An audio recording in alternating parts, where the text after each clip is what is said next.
isang guro, nakikita ko ang aking propesyon hindi lamang bilang isang biyaya, kundi isang pagkakataon na rin upang mas malalim kong makilala ang aking mga estudyanteng tinuturuan. Kaya naman, kapag nag-share ako ng gospel, ay nakikinig talaga sila. Idagdag pa rito, taon-taon ay may mga bagong estudyante akong ma-handle na pwede kong ma-share ng God's Word.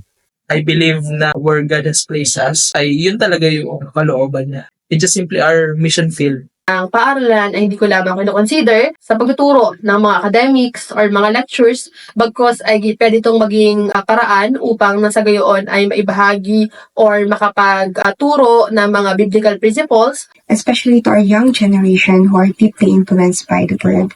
So I see my profession as a means to meet new people to whom I can share Christ. Nasaksihan ko at nakita ang iba't ibang personalidad, kalagayan at pangangailangan, hindi lamang sa pinansyal, gayon na rin sa spiritual. Hindi lang din naman mga estudyante ang aking nami-meet. I also get to meet their family and even anyone na nasa sphere ng kanilang influence. Mas mahalaga na maipakilala sa kanila ang Panginoong Hesukristo. Maturuan sila makapamuhay na may takot sa Diyos at may magandang pananaw sa buhay.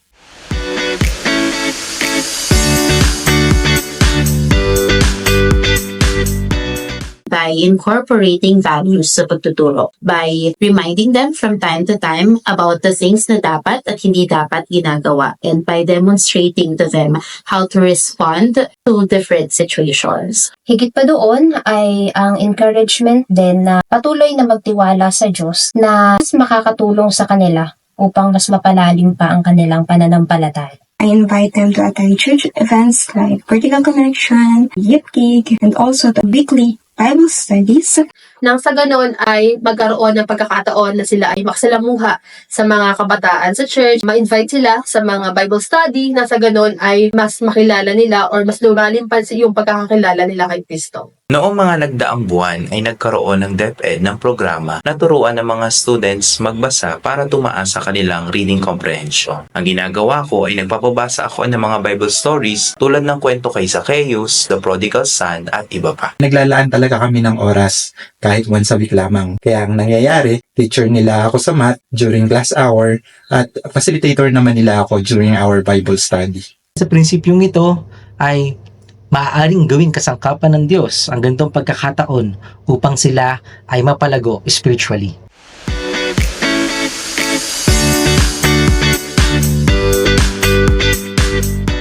Maaaring may mga bagay akong maibahagi sa kanila na magsilbing kalituhan sa kanila, kung kaya mas pinag-iigi ko ang pag-aaral ng mga lessons na aking ituturo, gayon din ay ang pagsik sa Lord ng wisdom upang ang mga kabataang ito ay mas mailig ko ng maayos at tanging. Under the Code of Ethics for Professional Teachers ay pinagbabawal nito na mag-promote ng any religious interest. Kaya naman, para ibahagi ko pa rin ang salita ng Diyos, ay sinisikap ko na magdasal bago magsimula ang klase.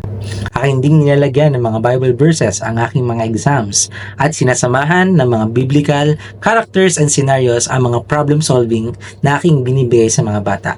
At sa huli, lahat ng aking binibigay na counseling ay naaayon lamang sa salita ng Diyos.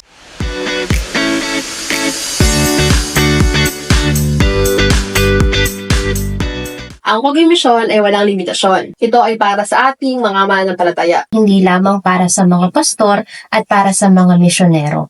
Ito ay para sa lahat ng mga Kristiyano. Pag-ibig ng Diyos ang kukompel sa atin to do that. Nakakapagod man, nakaka-discourage man because of rejections, and minsan parang tingin natin walang nagiging bunga. But let us always remember that it is God who works on their heart. It is God who saves, not us. So let us be faithful in doing our part in sharing the gospel and obeying His commandments as an act of our love to God. Para sa mga katulad ko na nagpapagal sa mga kaluluwang pinagkaloob sa atin ng Panginoon, We rely unto God. We approach Him in prayer. Ipag-pray ang bagay na ito, and we will see how amazingly God works. At ngayon, nais kong ibahagi ang aking isa sa pinaka-favorite verse na kung saan nakakapag-encourage sa akin na magpatuloy sa pagdidisipulo.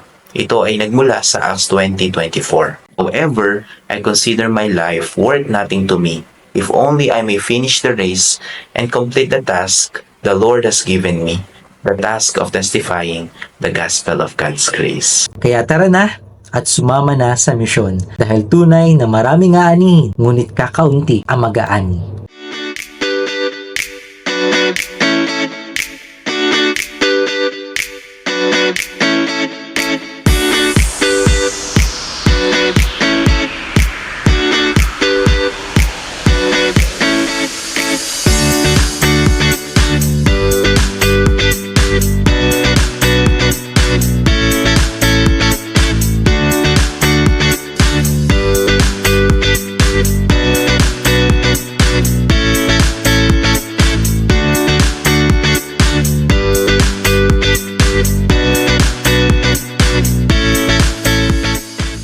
Hello guys! Welcome sa ating tahanan!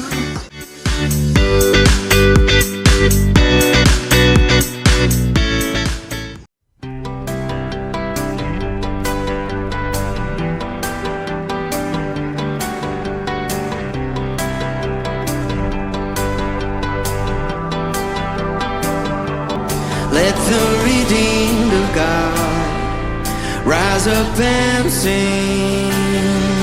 We give thanks, oh God, for you are good, Lord, you are good. We give thanks.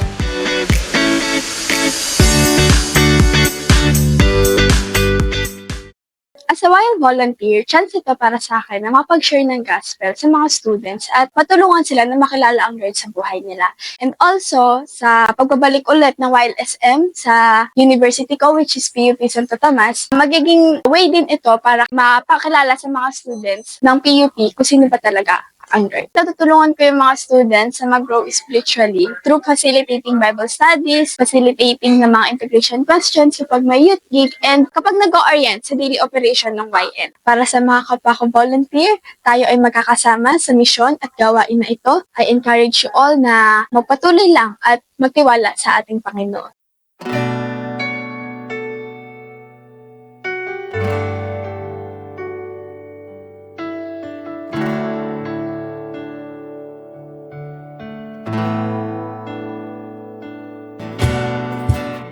Walang matuwid, walang sinuman. Lahat ay nagkasala sa Diyos na banal at hari ng lahat. Walang karapat-dapat,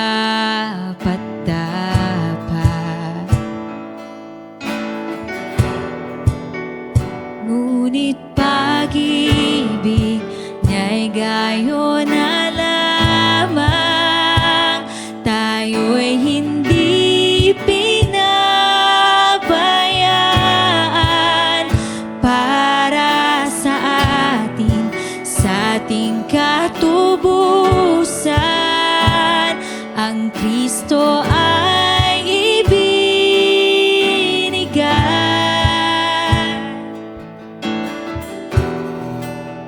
Siya ang sa ating magliligtas.